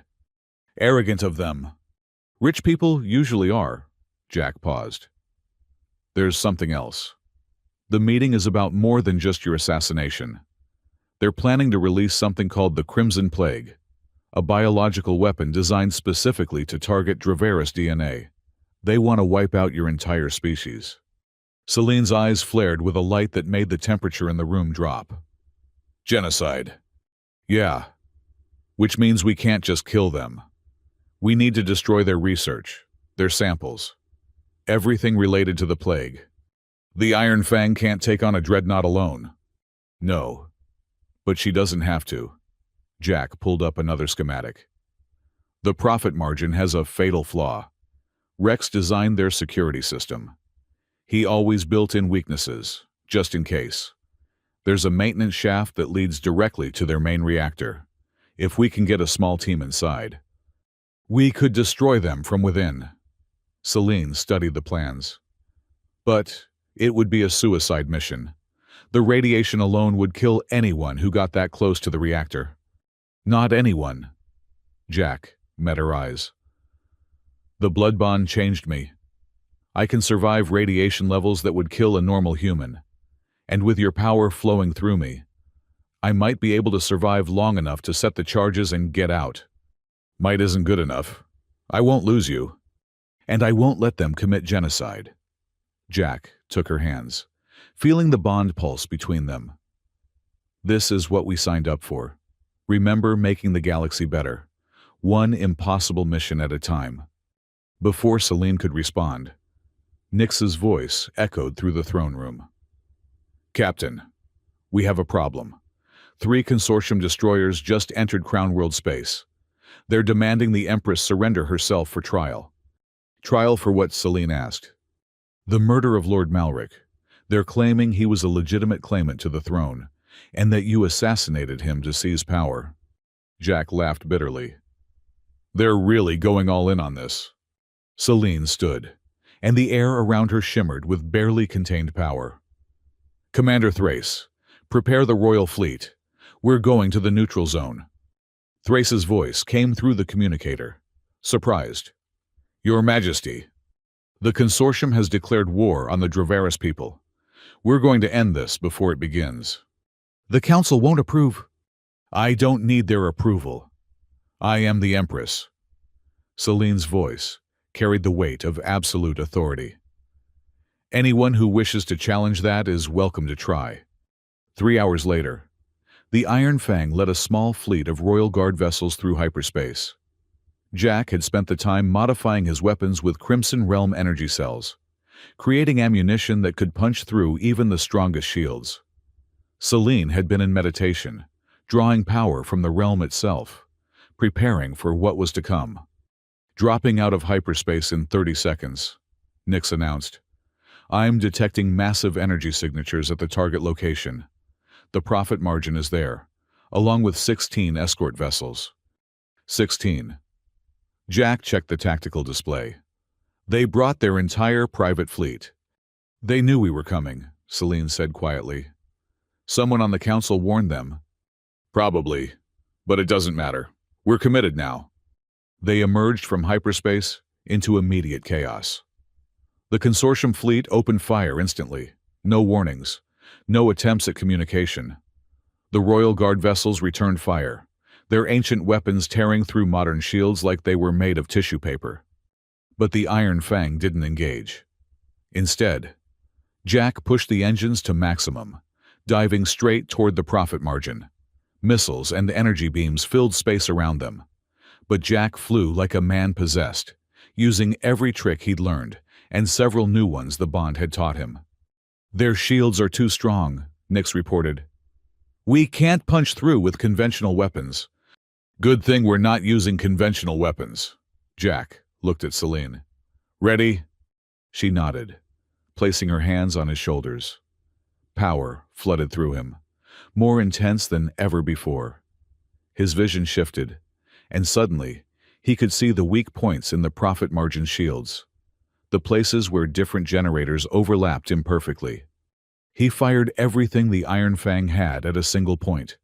The modified weapons, charged with Crimson Realm energy, hit the shields and didn't just penetrate them, they corrupted them, causing a cascade failure that rippled across the entire dreadnought.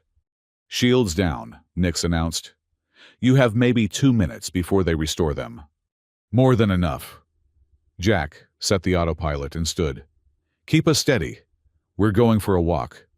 He and Celine made their way to the airlock, where specialized suits waited. Not standard EVA gear, but something Thrace had provided: ancient Draveris armor, modified for space combat, powered by the same energy that flowed through Celine's veins. "Remember," Celine said as they prepared to launch, "once we're on board, we'll have minutes at most. The plague samples are in their maximum security vault. The reactor is 3 decks below that. Get the samples, blow the reactor, try not to die. Simple." "Jack," she pulled him close, and for a moment, they were just 2 people about to do something impossibly dangerous. "Whatever happens, I want you to know choosing you wasn't random. I'd been searching for someone like you for decades.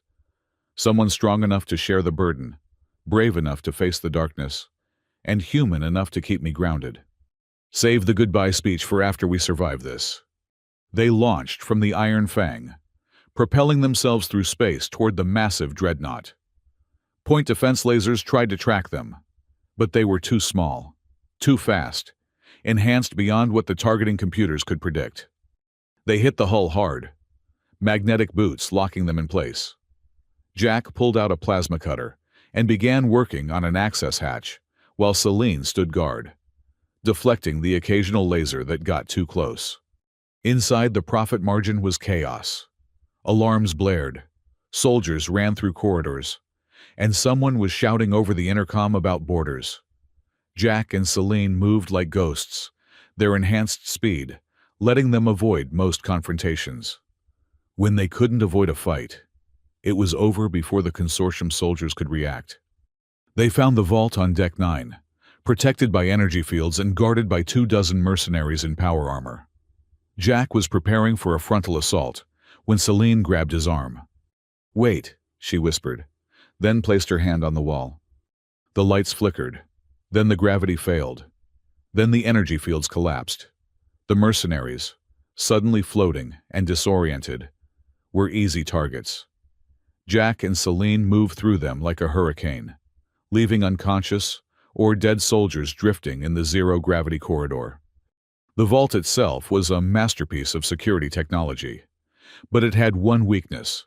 It was designed to keep people out, not to prevent someone from corrupting its systems from within using energy that predated its creation by millions of years. Celine simply touched the door, and it opened.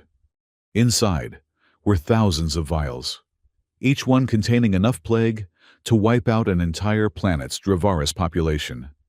At the center was the master sample, a writhing mass of engineered bacteria that seemed almost alive. "Monsters," Celine whispered, her voice thick with rage and grief. "Save it for later." Jack began placing charges, while Celine used her power to corrupt the samples, rendering them inert. "We have company incoming." Through the bond, he could sense them, the remaining assassins from the Silence Protocol, converging on their location. These weren't regular soldiers. These were killers who had dedicated their lives to the art of death. "Go," Celine said, finishing with the last of the samples. "Set the reactor charges. I'll hold them off. We go together or not at all." "Jack." The door exploded inward. The assassins flowed through like liquid death, each one moving with inhuman grace. Jack opened fire, his enhanced reflexes allowing him to track their movements. But there were too many. Celine stepped forward, and the temperature plummeted. Ice formed on the walls, and the air itself seemed to crystallize. She moved through the assassins like a force of nature, not fighting them, so much as unmaking them, pulling the life energy from their bodies and leaving frozen husks in her wake. But one got through, the ghost of Kepler, living up to their name by somehow slipping past Celine's defenses. Jack saw the blade coming for her back and moved without thinking, throwing himself between them. The blade punched through his armor, through his chest, and out his back. Pain exploded through the bond, dropping Celine to her knees. "No." She turned, grabbing the ghost by the throat and channeling so much power that the assassin simply evaporated. Jack collapsed, blood pooling beneath him. The wound was bad, he could feel it, knew that even his enhanced healing couldn't fix this quickly enough. "Go," he gasped, pushing the detonator into Celine's hands. "Set the charges. Finish the mission." "Not without you." She pressed her hands to his wound, power flowing from her into him. But it wasn't enough. The blade had been poisoned, designed specifically to prevent regeneration. "Celine, please." She kissed him, and through that kiss, she poured everything into him. Not just power, but life itself. Years of her own existence flowing into his body. The wound began to close, the poison burning away under the onslaught of ancient energy. When she pulled back, she looked older. Not old, but worn, like she'd aged decades in seconds. "What did you do?" "What I had to." She helped him stand, and together they made their way to the reactor room. The charges were simple to place. Rex had been thorough in his planning. They set them for 5 minutes, then began their escape. But the consortium had one last surprise. The board of directors was waiting in the hangar bay. 12 of the richest, most powerful beings in the galaxy, all armed with weapons that cost more than planets. "Empress Celine," the chairman said, a Krellian whose scales were plated with gold. "You've cost us considerable profit today." "You tried to commit genocide," Celine replied, her voice carrying despite her exhaustion. "You declared war on my people." "Your people are obsolete, relics of a bygone age. The galaxy belongs to commerce now, not to ancient bloodlines and mystical nonsense." "Then you've learned nothing from history." Jack stepped forward, checking the timer on his wrist. 3 minutes. The old empires fell because they forgot that power without purpose is meaningless. You've built your entire civilization on greed. And it's worked wonderfully. The chairman raised his weapon. Goodbye, Your Majesty. The board opened fire simultaneously, 12 different exotic weapons discharging at once. But Celine and Jack were no longer entirely there. They existed partially in the Crimson Realm, partially in normal space, the weapons passing through them like they were ghosts. Impossible! The chairman gasped. No, Celine said, solidifying just long enough to place her hand on his chest. Just very, very old. The chairman crumbled to dust. The other board members tried to run, but Jack was already moving, the stolen monomolecular blade singing through the air. Enhanced speed, enhanced strength, and the rage of a soldier who'd seen too much death combined into a perfect storm of violence.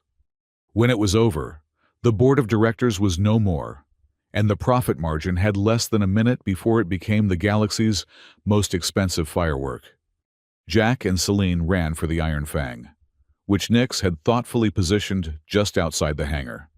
They launched just as the charges detonated, the Dreadnought's reactor going critical in the explosion that briefly outshone the local star. The consortium fleet, suddenly leaderless and facing the wrath of the Royal Guard, surrendered within minutes. Back on Crown World, in the medical bay of the Citadel, Jack lay recovering while Celine sat beside him, holding his hand. The wound was healed, but the cost had been high.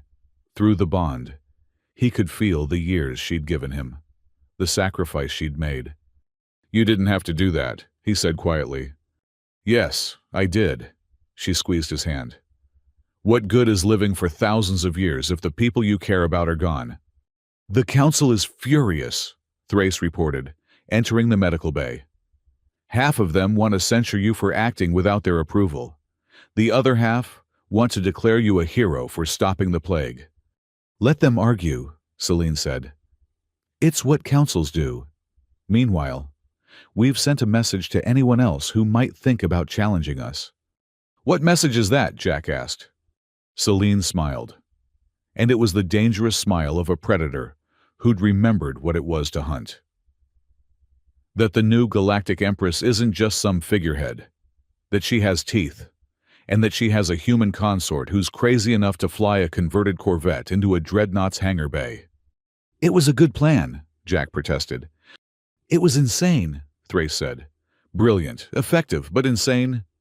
"The best plans usually are," Nyx chimed in from a nearby speaker. "By the way, Captain, I've compiled a list of necessary repairs. It's quite extensive. Apparently, flying through a Dreadnought's point defense grid is bad for the hull integrity." "Add whatever you need to the list," Celine said. "The Iron Fang is now officially the Empress's personal transport.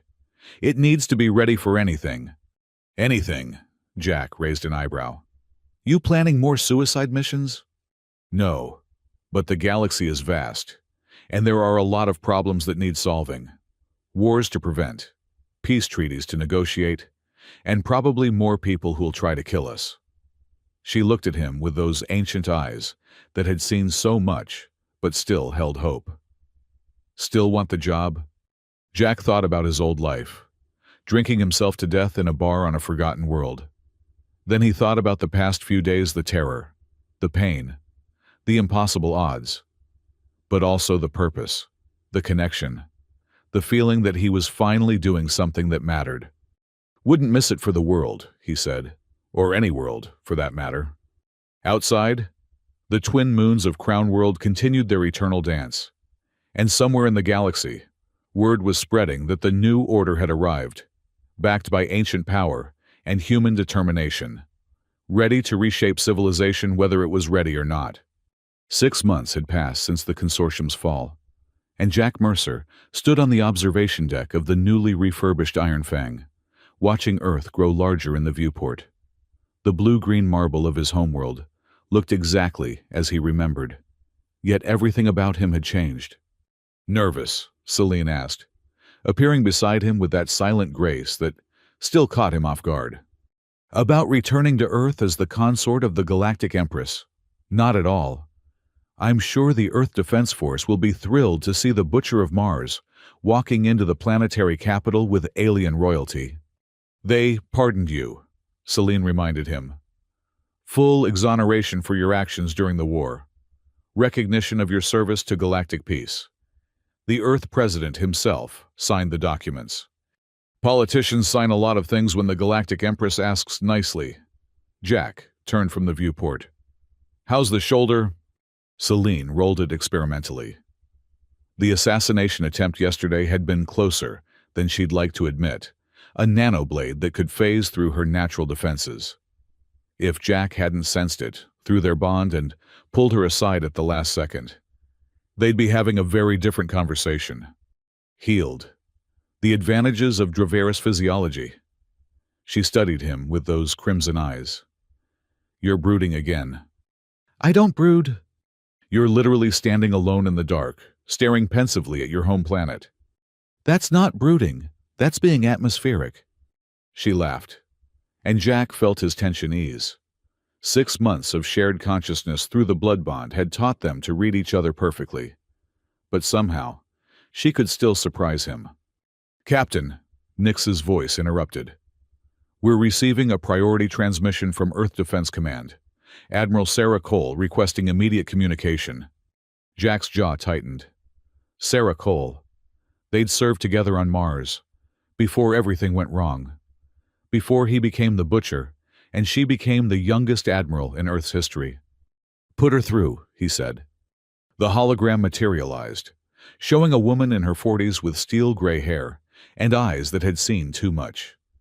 She looked at Jack, then at Celine, her expression unreadable. Jack, she said simply, it's been a long time. Sarah, you're looking well for someone who swore she'd shoot me on sight if I ever returned to Earth space. That was before you saved the galaxy from a genocidal plague. Her attention shifted to Celine. Your Majesty, Earth welcomes you. Though I should warn you, not everyone is happy about your visit. The humanist movement, Celine said. It wasn't a question. They've been gaining support since your coronation. The idea of a human serving as consort to an alien empress doesn't sit well with certain segments of our population. Xenophobic idiots, Jack muttered. Perhaps, Sarah agreed. But xenophobic idiots with political backing and military-grade weapons. We've had 3 bombings in the past week, all targeting locations associated with your visit. Cancel the visit, Jack said immediately. It's not worth the risk. No. Celine's voice carried imperial authority. If we cancel, they win. And the message we'd send that the Empress can be scared away by terrorists would destabilize everything we've built. Sarah nodded approvingly. My thoughts exactly. We've prepared maximum security for your arrival. The entire planetary defense grid is on high alert. That's what worries me, Jack said. Sarah, maximum security didn't stop someone from nearly killing Celine yesterday on Corona Station. Yesterday, Sarah leaned forward. That wasn't in any report. We kept it quiet, Celine explained. The assassin was using technology we haven't seen before. Weapons that could phase through conventional shields and armor. If there are more of them on Earth, then we need to be ready. Sarah's fingers danced over invisible controls. I'm sending you our intelligence files on the humanist movement. Jack, I could use your tactical input. You always were good at thinking like the enemy. The files materialized on Jack's personal display. He scrolled through them, his enhanced mind processing information at superhuman speed. Organizational structure, known associates, weapon caches, financial backing. Stop, he said suddenly. Go back. That financial data. Sarah highlighted the section. Anonymous donations, routed through 16 different shadow corporations. We haven't been able to trace the source. Because you're looking in the wrong place. Jack pulled up his own data, stolen consortium files he'd been analyzing for months. These shadow corporations, they were consortium fronts. Someone's using the dead board's resources to fund the humanists. But the board is dead, Sarah protested. You killed them yourself. The board is dead, Celine said quietly, understanding dawning in her voice. But their children aren't. Jack felt a chill run down his spine. The heirs. We knew some of them survived the profit margin's destruction. If they're working together, then your visit to Earth isn't just politically sensitive, Sarah finished. It's bait. They're trying to draw you out. Good, Celine said, and both Jack and Sarah turned to stare at her. Let them come. Better to face them now, on ground of our choosing, than to spend years looking over our shoulders. Your Majesty, Sarah began carefully, Earth is home to 15 billion humans. If a battle breaks out in our capital— There won't be a battle, Celine said. There will be a statement. Jack, how long until we reach Earth? 6 hours at current speed. Perfect, Admiral Cole. I need you to do something for me. Announce that we're arriving early. In 2 hours. Make it public. Every news feed. Every communication channel. That's insane, Jack said. You're giving them less time to prepare, but also giving us less time. He stopped, understanding. You want them rushed, sloppy. I want them overconfident, Celine corrected. They think they know me.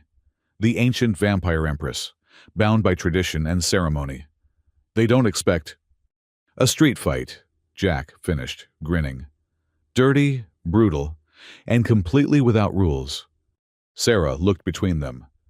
You're both insane, but it might work. I'll make the announcement. And Jack, welcome home. The transmission ended, and Jack immediately began preparations. He pulled out weapons he'd been saving for special occasions, a plasma rifle modified with Crimson Realm energy cells, grenades that existed partially in phase space, and something Rex had built before his death, a device simply labeled Last Resort. You're expecting trouble, Celine observed. I'm expecting war. Jack strapped on his armor, feeling the familiar weight settle onto his shoulders. The consortium's heirs aren't just rich kids playing terrorist. They were raised to rule the galaxy through economics and violence. They've had 6 months to prepare for this. And we've had 6 months to prepare for them. Celine touched his face, and he felt the bond pulse between them. Whatever happens down there, we face it together. Always, Jack agreed, then frowned. But maybe you should wear something besides the ceremonial robes. I'm thinking armor. Lots of armor. I had something else in mind. Celine's form shimmered, and suddenly she was wearing a combat suit that seemed to be made of living shadow, constantly shifting and reforming. A gift from the Crimson Realm. It exists partially outside normal space. Most weapons will pass right through it. Well, if someone happens to have phase-shifting technology. Right, so we're both targets. Wonderful. They dropped out of hyperspace early, using the Iron Fang's stealth systems to approach Earth undetected. Jack flew manual, trusting his enhanced reflexes over any autopilot. They slipped past the orbital defense platforms, through the satellite grid, and into Earth's atmosphere, without triggering a single alarm. Nix, scan for anomalies, Jack ordered as they descended through the clouds. Energy signatures that don't match standard Earth tech. Scanning. Captain, I'm detecting 18 unusual signatures in the capital. They're positioned along your announced parade route. 18 assassins. They really want us dead. No, Celine said, studying the data. Not assassins. Look at the energy patterns. Those are bombs. Phase bombs, designed to exist in multiple dimensions simultaneously. When they detonate, they'll kill everyone, regardless of shields or armor.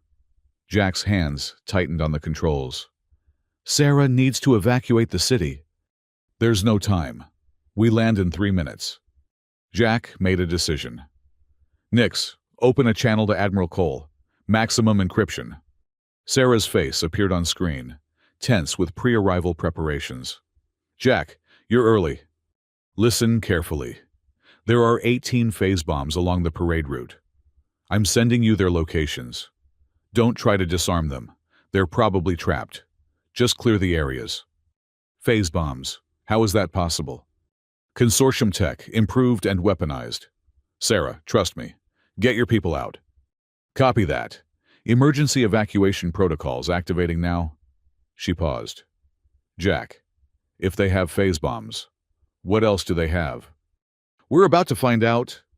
The Iron Fang landed on the designated platform atop the Earth Capitol building, a massive structure that rose 2 kilometers into the sky. Jack could see crowds gathering below, held back by security barriers. Media drones buzzed everywhere, broadcasting live to billions of viewers. Ready? Jack asked. Always, Celine replied, and they stepped out together. The attack came immediately. Not from the ground, but from above, 3 shuttles dropping out of stealth mode, firing volleys of phase-shifted projectiles. Jack pulled Celine behind the Iron Fang's bulk as the landing platform exploded around them. So much for the element of surprise, he muttered, returning fire with his plasma rifle. The enhanced ammunition punched through the shuttle's shields, sending one spinning out of control. Celine raised her hand, and the air temperature plummeted. The remaining shuttle's engines froze solid, sending them plummeting toward the ground. At the last second, she gestured again, and they stopped, hovering just above the evacuation crowds. No collateral damage, she said firmly. We're here to protect Earth, not destroy it. Figures in advanced combat armor emerged from the shuttles, the heirs, children of the consortium board, each one enhanced with the best technology money could buy.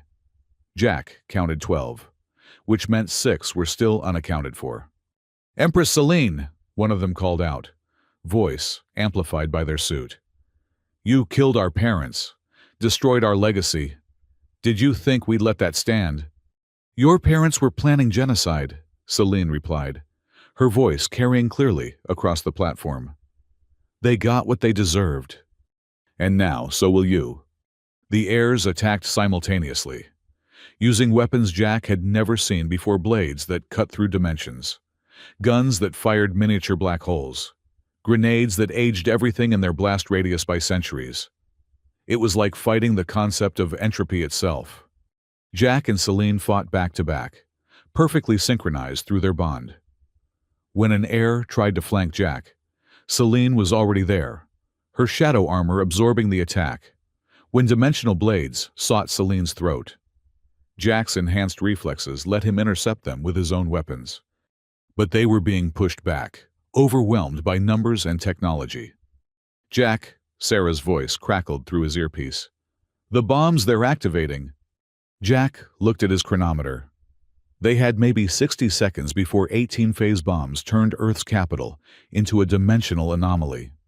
Celine, he said, and she understood immediately. She grabbed his hand, and together they dove into the Crimson Realm.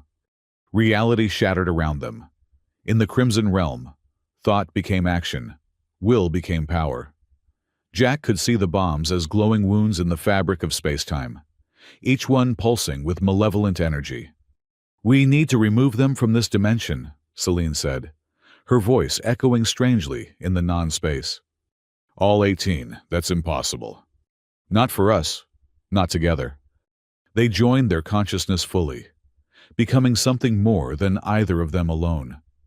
Jack's humanity grounded them in the physical world, while Celine's Dravarus nature let them manipulate the Crimson Realm. Together, they reached out to each bomb simultaneously. It was like trying to juggle stars. Each bomb fought back, trying to detonate, trying to tear holes in reality. Jack felt his mind stretching, threatening to snap under the strain. But Celine was there, supporting him, sharing the load. One by one, they pulled the bombs into the Crimson Realm, where they detonated harmlessly in the space between spaces. The explosions were beautiful in a terrifying way. Flowers of impossible colors, blooming and dying in dimensions that didn't quite exist. They emerged from the Crimson Realm to find the heirs frozen in shock. Pulling that many objects through dimensions should have been impossible for any single being. But we're not single beings, Jack said, answering their unspoken question. We're bonded, human innovation and Draveris power. Your parents never understood that strength comes from unity, not dominance. The lead heir removed their helmet, revealing a young woman with her father's cruel eyes. Pretty words, but you're still outnumbered. Are we? Celine asked. The air shimmered, and suddenly the platform was full of royal guards, led by Commander Thrace. They'd been there all along, hidden in the phase space between dimensions, waiting for Celine's signal.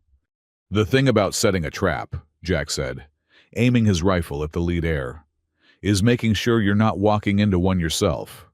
The heirs looked around, realizing they were completely surrounded. Some raised their weapons, preparing to fight to the death. "Stop!" Celine commanded, and her voice carried the weight of true authority. "You have a choice. Surrender now, face trial for your crimes, and live, or continue fighting and join your parents in oblivion." "You'd spare us?" the lead heir asked, suspicious. "After we tried to kill you." "I'm not your parents," Celine replied. "I believe in justice, not vengeance. You were raised in corruption, taught that power was everything. But you can choose differently. You can be better." For a long moment, nobody moved. Then, slowly, the lead heir dropped her weapon. The others followed suit, one by one, until all 12 stood disarmed. "Wise choice," Jack said, lowering his rifle. "Sarah, we need containment for 12 enhanced prisoners." "Already on the way," Sarah's voice replied. "Along with medical teams, bomb disposal, and about 300 reporters who want to know how you just saved the city." "Let them wait," Celine said. She walked to the edge of the platform, looking out over Earth's capital. The crowds below had witnessed everything, broadcast live across the planet. "People of Earth," she said, her voice carried by every speaker and communication device in the city. "I came here in peace, to establish formal relations between Earth and the Galactic Empire. I was met with violence, with hatred, with fear, but I was also met with courage, with nobility, with hope." She gestured to Jack. "Your world produced this man, who stands as my equal, my partner, my consort. If one human can bridge the gap between our species, imagine what all of you could accomplish. The galaxy is vast, full of wonders and terrors beyond imagination. Join us, not as subjects, but as partners. Help us build a future where species doesn't determine destiny, where cooperation replaces conquest." The crowd was silent for a moment. Then someone started clapping, then another. Within seconds, the applause was thunderous, echoing across the city. Jack moved to stand beside her. "Nice speech. I had a good teacher." She took his hand, and he felt the bond pulse with warmth. "Someone once told me that humans were special, not because of their technology or their strength, but because of their ability to hope in the face of impossible odds." Sounds like a smart person. He has his moments. Sarah arrived on the platform, accompanied by a full security detail. She looked at the captured heirs, the damaged platform, the crowds below, and shook her head. "In less than an hour, you've prevented a major terrorist attack, captured the consortium's successors, and somehow turned a potential disaster into a public relations triumph. How?" "We improvised," Jack said. "You always did that," Sarah replied, then surprised him by smiling. "It's good to have you back, Jack. The real you, not the broken soldier who left after Mars." "I'm not the same person who left." "No," Sarah agreed, looking at Celine. "You're better. Later. After the prisoners were secured and the immediate crisis handled." Jack and Celine stood in the Earth Council chambers. The planet's leaders had gathered for an emergency session, debating whether to accept Celine's offer of partnership. "They're afraid," Jack observed, watching the heated discussions. 300 years of independence is hard to give up." "They won't be giving it up," Celine replied. "Earth would maintain its sovereignty, just with a voice in galactic affairs. Trade agreements, technology sharing, cultural exchange, the benefits far outweigh the risks. Try telling them that. The debate continued for hours.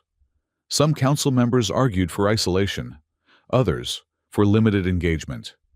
A few extremists even suggested trying to capture Selene and reverse engineer her abilities, though they were quickly shouted down. Finally, the Earth president called for order. He was an older man, scarred from his own military service, with eyes that had seen humanity at its best and worst. "Your Majesty," he said, addressing Selene directly. "You ask us to trust you, to believe that an alien empire has humanity's best interests at heart. Why should we?" Selene stood, and Jack stood with her. "Because I'm not asking you to trust the empire," she said. "I'm asking you to trust him," she indicated Jack. "A human who has seen the worst of war, who carries the scars of your conflicts, who chose to stand with me not for power, but for the chance to make things better. If you can't trust my word, trust his." All eyes turned to Jack. He felt the weight of the moment, not just Earth's future, but the future of human-alien relations across the galaxy. 20 years ago, I did terrible things in the name of humanity, he said quietly. I became a monster because I believed it would protect Earth. I was wrong. Violence only breeds more violence. Fear only creates more fear. But working with Selene, I've seen what's possible when different species cooperate. I've seen former enemies become allies. Ancient hatreds dissolve in the face of common purpose. He paused, meeting the eyes of each council member. Earth stands at a crossroads. You can choose isolation, and eventually, the galaxy will pass you by. Or you can choose partnership and help shape the future of civilization itself. I know which path I choose. The question is, what will you choose? The vote was closer than Jack would have liked. But in the end, Earth chose partnership. The treaty was signed that evening, establishing Earth as an autonomous member of the Galactic Empire, with full representation in the Council of Worlds. As they prepared to leave Earth, Jack took one last look at his homeworld from the Iron Fang's observation deck. It looked the same as when they'd arrived, but everything had changed. "Regrets?" Selene asked, joining him. "No," Jack said honestly. "For the first time in 20 years, I feel like I actually helped my world instead of just fighting for it." "This is just the beginning," Selene reminded him. "The consortium's remnants are still out there. Other systems are watching to see if Earth's partnership succeeds. And there are threats we haven't even discovered yet." "I know." Jack turned from the viewport, facing her. "But we'll handle them. Together." She smiled, and they bumped fists, a gesture that had started as an accident, become a bond, and was now their private symbol of partnership. "Together," she agreed. The Iron Fang jumped to hyperspace, carrying the Galactic Empress and her human consort toward their next adventure. Behind them, Earth spun on, forever changed by a chance meeting in a tavern on a distant world, where a broken soldier had fist-bumped an alien vampire woman and accidentally changed the course of history. In the ship's medical bay, a message waited on Jack's personal terminal. It was from Sarah, encrypted with military-grade security. "Jack," it read. "Intel suggests the 6 missing heirs have fled to the Outer Rim. They're gathering allies, possibly planning something bigger than just revenge. Be careful. And thank you for showing us that humans and aliens can be more than just allies. They can be family, S." Jack deleted the message and headed to the bridge, where Selene was already plotting their course to the Outer Rim. The mission wasn't over. It might never be truly over, but for the first time since Mars, Jack was okay with that. He had a purpose. He had a partner, and he had a galaxy full of problems that needed solving. "Ready for another impossible mission?" Selene asked as he took his seat. "Always," Jack replied, and pushed the throttle forward, sending them racing toward whatever destiny awaited.